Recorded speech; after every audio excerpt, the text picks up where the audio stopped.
26 arches, and each of them have their own number.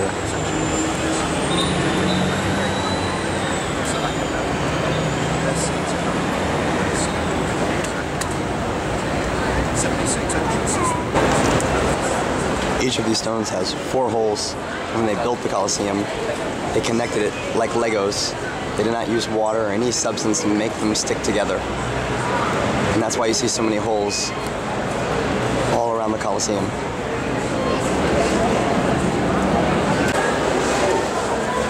Everything was built with brick and cement, but it was never showcased. So they used marble and plaster to hide it. It took 8 years to build this. It took 6 years to build Wembley Stadium 12 years ago in London in preparation for the Olympics.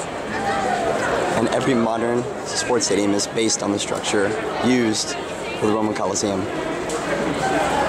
Only 50% of the Coliseum is left standing due to earthquakes. The reason there's a cross in the middle of the Coliseum is because the most of the destruction that wasn't from earthquakes was from the Catholic Church stripping the Coliseum, taking the stone to build other cathedrals. And 300 years ago, one of the popes said that they should preserve this cathedral based on the fact that some Christians probably died here, such as the story of Nero feeding Christians to the lions, which of course is untrue because the Coliseum was built 4 years after Nero died. But nonetheless, it was the Catholic Church that preserved the remaining parts of this place. In the middle of the arena, it was covered with sand. Sand, of course, in Latin and in Spanish translates to arena, and hence why we call every modern-day sports stadiums arenas. It's for the Latin meaning of sand. And why did the Romans use sand? Sand was the best option they had available to stop the gladiators from slipping, and at the same time, it absorbed their blood. Just like in the movie Gladiator, trapdoors were used to make the fights more entertaining. But if 100 gladiators entered the ring, most of them would not die. In fact, the majority of them lived. The only time a gladiator would die is if the fight that he put up was deemed boring, because no one would want to see him fight again. But if he fights well, people would want him to be patched up and put on another show. And what happens is the winning gladiator is not allowed to kill another gladiator. Why? Because they're both slaves, and slaves are not allowed to kill other slaves. So the winning slave gladiator would have to look to the emperor for permission to kill the other slave. The reason behind the Coliseum was all a political game. The Latin translation is bread and circus, which is if you give the people you rule food and entertainment, they will forgive you for any political engagements you partake in. Vespasian was the emperor who designed the Coliseum and came up with the idea, and he was the one who eventually replaced Nero after 3 others failed. Nero was hated, and all of this land that the Coliseum is built on was taken by him during his rule, and in honor of Vespasian, he gave the land back to the people to give them entertainment, and concessions and food and water was all free, as well as the shows were free. The stages actually have trapdoors. They built landscapes for the fights, brought in palm trees, brought in exotic animals. The longest game streak that ever lasted is 123 games. The designer of this, Vespasian, never actually got to see it completed. He died 1 year prior to it being done. One of the amazing architectural designs behind this is that above these top walls, there was another canvas that actually gave shade 300 feet further into the air and covered most of the stadium. The shade has 2 purposes. One, keeps the people watching the show cool. And second, because the sand gets extremely hot from the sun, all the smell and the blood evaporating and the stench of death would actually rise straight up. And so instead of going into the crowd, it would go up into the air. And the crowd was protected because the cool air was pushing that stench away from them and out of the stadium.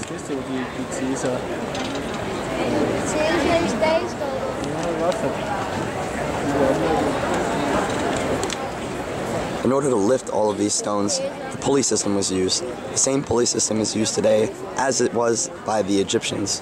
Basically, by putting rope through enough levers, you can lift anything. And to make it one step further, the Romans added a wheel that men would run on in order to lift the heavy stones. This is a view that it looked like 2,000 years ago from the Coliseum. And what the Emperor Nero did, one of the craziest emperors in the Roman times, is he built a 100-foot statue of himself in copper and covered it in gold. And you're looking at basically a palace just to worship him, and to the left is his actual palace quarters. He was so hated that the Senate actually voted to damn his memory, and thus there are no archaeological finds behind Nero. But one of the things they couldn't do was actually knock down the statue. So instead they ripped off his face and replaced it with a more generic and called it the statue of Helios, the sun god. And because the statue became so famous, they moved it in front of the Coliseum, and it got nicknamed the Colossus of Helios. And thus, the Colossus of Helios became actually more well-known than the Coliseum, because it was not called the Coliseum. It was named after the emperor that built it, and was an amphitheater. But 500 years AD, eventually they just took the name from the Colossus and called it Coliseum. And this is where the statue used to rest straight in front of me. And there was also, as you saw in that picture, an artificial lake that was built. He built a special canal just for him, and it got replaced by the Temple of Venus, is where it used to reside. Archers were built, and emperors won a very big battle. This one is the Arch of Constantine.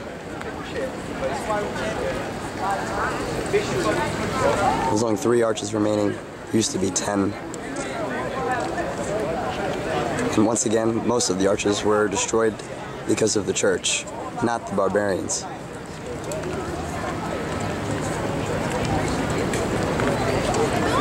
And one of the reasons why Constantine's arch is still around is because Constantine was the emperor that made Christianity legal. And it has now been dictated a church. And so now you cannot touch this arch. And the smaller arch in the back is the Arch of Titus, the son of the person who built the Coliseum. The word gladiator is actually an umbrella word used to describe the 20 different types of fighters that were regarded as gladiators, because the most famous of them were the ones who used the sword, which was named the gladius. The fights were choreographed, and famous battles were reenacted. But for the most part, all they really did was match up certain styles with other styles, such as the fisherman with the trident in the net against someone with a short sword and a metal helmet. And they would do this constantly as some of the most famous gladiator battles. At the height of the Roman Empire, this city held 1,500,000 people.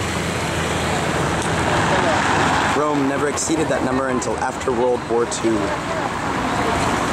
And the Forum, which is what you're looking at straight ahead, was the center of all commercial trade, laws, legislation, and religious faith. And it had to get consistently bigger as the city got bigger.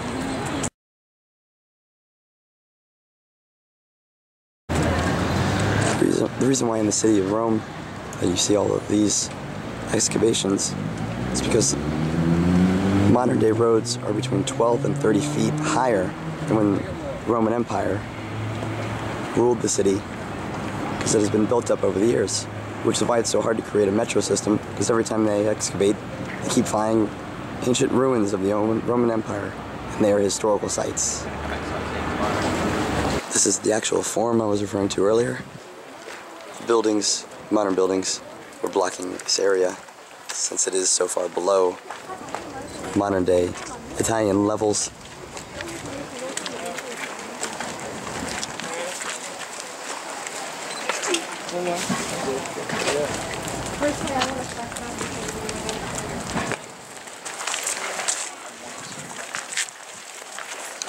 few temples are around here. The Roman religion actually isn't entirely based on Greek. What they actually did was all the countries that they conquered, if they found a new god that they didn't have that was worshiping or representing a specific thing, they embraced that god and accepted it in their own religion.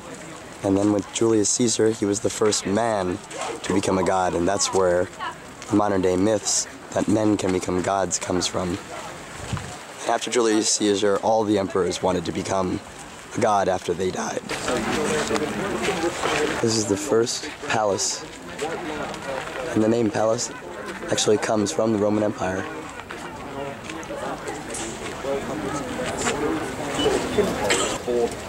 Within each letter. That's because they weren't just carved into the marble. SPQR. Gold leaf clipped into them, so the inscriptions would have shone beautifully in the sun. Obviously, gilded bronze, that was all just prior to that, centuries and centuries ago.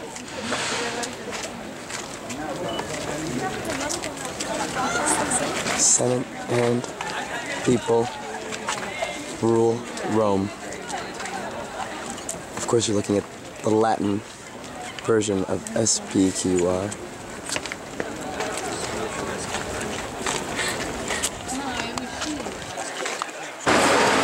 Another view of the city square. And Michelangelo, of course, designed all the facings on the buildings, not the buildings themselves.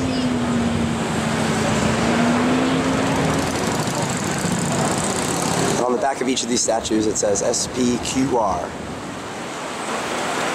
In 1500, they decided to change the orientation of Senate Hall and are pointing it in the opposite direction of the Forum for the first time in Rome's history.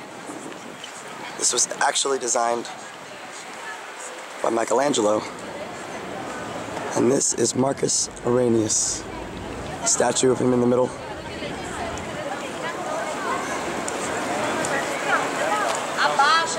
The only reason that statue is still alive is because the Catholic Church believed it was Constantine, and of course everything that he did was protected because of his spreading Christianity. But in fact, history has proved that it was not a statue of him. There's 4 maps located here, showcasing the Roman empires. During the first phase of the Roman Empire, it was known as the Reign of Kings, and all this little white dot has is just a little white dot over the city of Rome.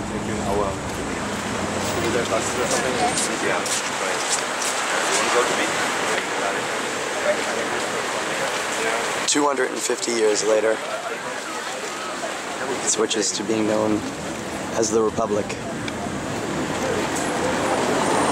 This is when senators ruled Italy and it started to grow. This lasted for about 500 years.